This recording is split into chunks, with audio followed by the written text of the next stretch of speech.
The hallways of St. Jude's Academy always smelled faintly of floor wax and oversteeped tea, but to William, it just smelled like the place he had to endure until he could get back to his sketchbook. He was currently leaning against his locker, trying to ignore his best friend, Toby, who was vibrating with excitement. "I'm telling you, Will, the seating chart change is a gift from the universe," Toby chirped, adjusting his glasses. "You're finally sitting next to Leo, the captain of the swim team. The guy who literally glows." William felt his face heat up. "He doesn't glow, Toby. That's just chlorine and good lighting. Whatever helps you sleep at night." Toby grinned, then nudged him hard. "Incoming. Look cool." Down the hall, Leo was walking toward them, surrounded by a small crowd of teammates. He was laughing at something a girl named Maya said, his messy blonde hair catching the morning sun. When his eyes caught William's, he didn't just nod, he stopped. "Hey, Will," Leo said, his voice warm and easy. "Ready for double physics? I heard Mr. Harrison is in a mood today." William gripped his bag strap. Yeah, I've got my notes, if you need to borrow them." Leo's grin widened, revealing a tiny dimple that William definitely hadn't spent hours trying to draw from memory. "You're a lifesaver. See you in there." The lab was humid, the air thick with the murmur of students. As William sat down at the back corner, a heavy bag dropped onto the stool next to him. "Is this seat taken, or has the universe finally decided to be nice to me?" Leo asked, sliding into the spot. "It's all yours," William whispered. Throughout the lecture, William tried to focus on the whiteboard, but it was impossible. Leo was close. So close that William could smell his soap, something crisp, like citrus and rain. "Fist." Leo leaned over, his shoulder brushing William's. "What does that symbol mean?" "The little curly one." William looked at the page. "That's the Greek letter mu. It represents the coefficient of friction." Leo sighed, leaning his head on his hand, looking not at the board, but at William. "Friction, huh? Is that why it feels like there's a spark every time our desks touch?" William froze, his heart hammering against his ribs like a trapped bird. He looked at Leo, expecting a joke, but Leo's amber eyes were soft, searching. "You're blushing, Will," Leo whispered, his voice dropping an octave. "It's cute." "I'm not," William lied, hiding his face behind his textbook. "Or two." Leo reached out, his fingers ghosting over William's wrist for just a second. "Hey, after school. I'm skipping practice. Do you want to go to that cafe with the overpriced donuts? I want to see what you're drawing in that book you always hide." As soon as the bell rang, Toby and Maya were waiting by the door. "I saw that," Maya squealed, grabbing Leo's arm. "Leo, were you flirting during the laws of motion? That's a safety hazard." Leo laughed, throwing an arm around William's shoulder, pulling him into his side. The contact was electric. "Physics is all about attraction, Maya. I'm just being a good student." Toby gave William a frantic thumbs up from behind a pillar. William could only lean into Leo's warmth, feeling like the world had suddenly shifted on its axis. "So." Leo looked down at William, his thumb absent-mindedly stroking the fabric of William's hoodie. "Donuts." William finally found his smile. "Only if I get to pick the flavor." "Deal," Leo said, and he didn't let go of William's shoulder as they walked toward the exit. The walk to the glazed hole was longer than usual because Leo kept slowing his pace, seemingly content to just drift alongside William. Every time their hands brushed, William felt a jolt of static electricity that had nothing to do with the dry afternoon air. "You're doing it again," Leo teased, bumping his shoulder against William's. "Doing what?" "Thinking so hard I can practically hear the gears grinding." "What's going on in that head of yours, Will?" William looked down at his scuffed sneakers. "Just wondering why the star of the swim team is skipping practice for overpriced donuts and a guy who spends his lunch breaks in the library." Leo stopped walking, forcing William to turn around. The street was busy, but Leo didn't seem to care. He reached out, gently tucking a stray strand of hair behind William's ear. "Maybe the star of the swim team is tired of the water and wants some sunlight instead. And maybe, he really likes the guy from the library."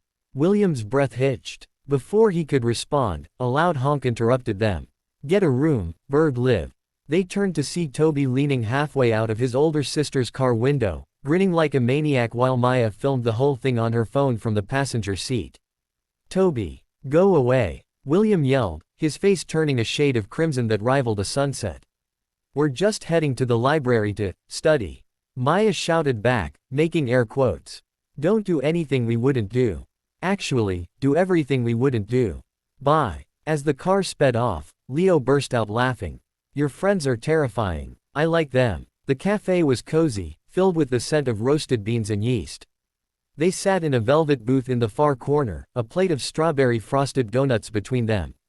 Okay, Leo said, leaning forward, his eyes bright. The bribe has been paid. Show me the book. William hesitantly pulled his leather-bound sketchbook from his bag. His hands shook slightly as he slid it across the table. It's mostly just practice.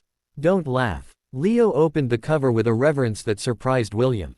He flipped through pages of architectural studies, landscapes, and then he stopped. The page was a series of quick gesture drawings. A shoulder, a jawline, the way someone's eyes crinkle when they laugh. It was unmistakably Leo. The silence stretched. William felt like he wanted to vanish. I can explain. Well, Leo whispered, his gaze fixed on a sketch of himself mid-laugh. You see me like this. You think I look this beautiful. I just draw what's there, William said softly, his heart thumping. Leo looked up, and the playful jock persona was gone. There was a raw, sweet vulnerability in his expression. He reached across the table, not for the book, but for William's hand. He traced the lines on William's palm with his thumb. I spend half my time in the pool looking at the bleachers hoping you're there, Leo admitted. I even started failing physics on purpose so I'd have an excuse to ask for your help. William blinked, stunned. Wait, you're actually good at physics. I'm okay at it, Leo grinned sheepishly. But I'm much better at liking you. Leo picked up a donut, broke off a small piece, and held it out. Try this. It's got sprinkles. You look like a sprinkles guy. William leaned in, his heart racing as he took the bite from Leo's fingers. The sugar was sweet, but the look in Leo's eyes was sweeter. Is it good? Leo asked, his voice low. Yeah, William whispered. Really good. Leo didn't pull his hand away. Instead, he leaned closer across the small table until their foreheads were almost touching. I think I have a little frosting on my lip, Leo joked breathlessly, though he didn't move to wipe it. William felt a surge of uncharacteristic bravery. He reached out with a napkin, but instead of wiping the corner of Leo's mouth, he let his fingers linger on Leo's cheek. I can fix that, William murmured. Just as the space between them vanished, the bell above the door chimed. And a group of loud freshmen tumbled in. The moment broke, but the tension remained, warm and promising. Leo squeezed William's hand under the table. The golden glow of the afternoon vanished as they stepped into the park. The air had turned crisp, but the atmosphere between them was even chillier. Standing by the fountain was Marcus, the captain of the rival school swim team and Leo's former best friend. He was leaning against a pillar, looking like he'd been waiting for them. Well, Marcus drawled, his eyes scanning William with a cold, dismissive sneer. So this is why you've been missing extra training, Leo. I thought you had standards. I didn't realize you were into the starving artist aesthetic. Leo's grip on William's hand tightened until his knuckles turned white. What are you doing here, Marcus? This isn't your side of town. I heard a rumor you were throwing away your scholarship chances for a distraction, Marcus said, stepping closer. He looked at William. Do you even know what he's giving up to hang out with you? Leo's the best scouted swimmer in the state. One bad season because he's too busy playing house with a boy who draws pictures, and it's all gone. William felt a cold pit form in his stomach. He looked up at Leo. Leo, what is he talking about? You said you were just skipping one practice. It's not a big deal, Leo said, his voice strained. Not a big deal. Marcus laughed harshly. He's missed 3 morning sessions this week. He's been tutoring you, right? You're dragging him down, kid. He's meant for the Olympics, and you're, what? A hobby. Shut up, Marcus. Leo shouted, stepping in front of William. You don't know anything about us. I know that you're selfish, Marcus spat. And I know that he pointed a finger at William's chest, is going to be the reason you fail. If you actually cared about him, Leo, you'd stop letting him ruin your life. Marcus turned on his heel and walked away, leaving a suffocating silence behind. William stepped back, his hand slipping out of Leo's. The warmth from the cafe felt like a lifetime ago. Is it true? William asked, his voice trembling. Are you missing morning practices for me? Leo, you told me your mornings were for family stuff. Leo turned, his expression desperate. I just wanted to spend time with.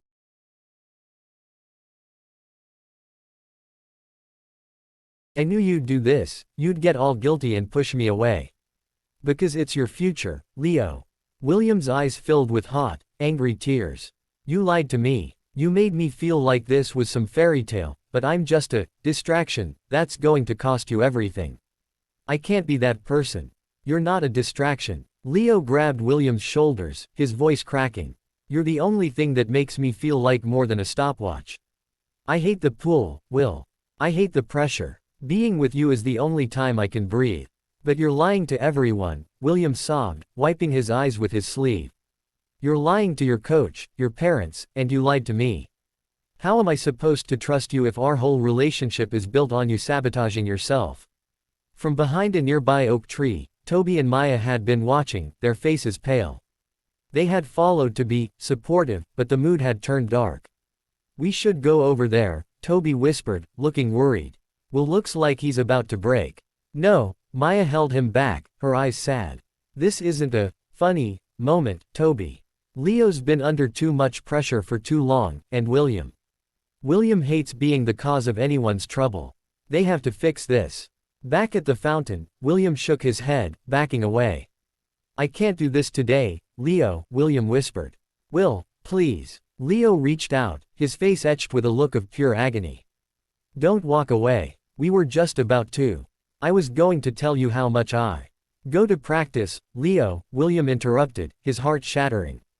Go prove Marcus wrong. Because if you fail because of me, I'll never forgive myself. And I don't think I could ever look at you without seeing everything you lost.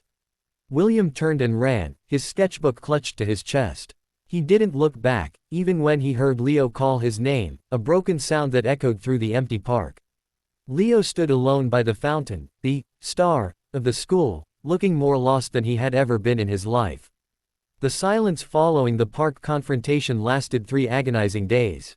William spent them staring at a blank page in his sketchbook, while Leo spent them in the pool until his muscles screamed, trying to drown out the memory of William walking away.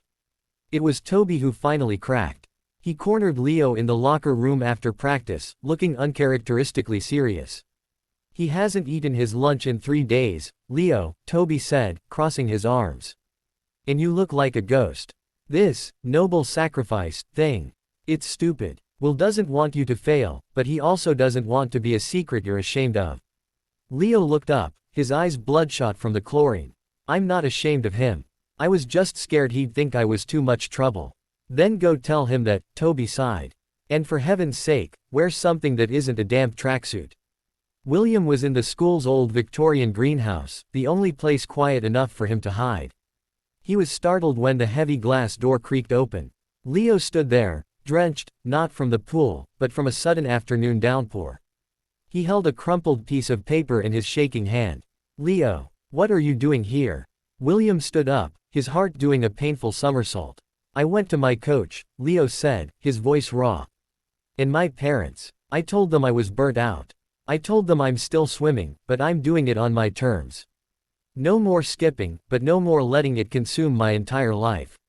He stepped closer, the scent of rain and damp earth clinging to him. And I told them about you. William's breath hitched. You did. I told them there's a boy who makes me want to be a better person, not just a faster swimmer. Leo handed him the paper. It was an official schedule, signed by his coach, with study, personal time, blocked out in bold ink. I'm not lying anymore, Will. I'm not sabotaging anything. I'm fighting for the only thing that actually makes me happy. William looked at the schedule, then at Leo's hopeful, terrified face. The anger melted away, replaced by an overwhelming wave of affection. You're an idiot, William whispered, his eyes welling up. Yeah, Leo breathed, stepping into William's space. But I'm your idiot, if you'll still have me. William didn't answer with words. He dropped his sketchbook and threw his arms around Leo's neck, pulling him close. Leo's arms instantly locked around William's waist, lifting him slightly off the ground. He buried his face in William's neck, breathing him in. I'm so sorry, Will, Leo murmured against his skin. I never wanted to be a burden to you. You could never be a burden, William sobbed into Leo's shoulder. I was just so scared I was ruining your life. Leo pulled back just enough to look William in the eyes. His hands moved to William's face, his thumbs wiping away the tears. You are my life, Will. Everything else is just noise. The rain drummed rhythmically against the glass roof of the greenhouse, creating a private world just for them. Leo's gaze dropped to William's lips, his expression turning intense and deeply tender. Can I? Leo whispered. William nodded, his fingers tangling in the damp hair at the nape of Leo's neck. Leo leaned in, closing the distance slowly. When their lips finally met, it wasn't like the movies, it was better. It was soft, tasting of salt and rain, a gentle pressure that bloomed into something deep and hungry. William let out a shaky sigh, melting into the kiss, his body molding against Leo's. Leo groaned softly, his hands sliding down to press against the small of William's back, pulling him flush against his chest. It was intimate and warm, a silent promise that neither of them was going anywhere. They pulled apart just an inch, foreheads resting together, both of them breathless. Wow, Leo whispered, a dorky, beautiful grin spreading across his face.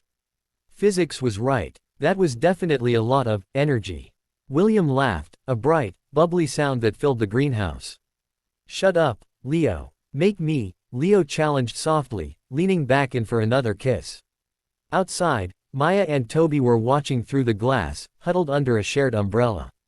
Finally, Maya whispered, wiping a fake tear. The lighting in there is perfect for a confession. Does this mean we can stop being the middlemen? Toby asked, hopeful. Nope, Maya grinned, checking her phone. Now we just have to plan the double dates. I'm thinking, bowling. But inside the greenhouse, William and Leo didn't hear them. They were too busy lost in each other, finally finding the balance between the world's expectations and the simple, sweet reality of being in love.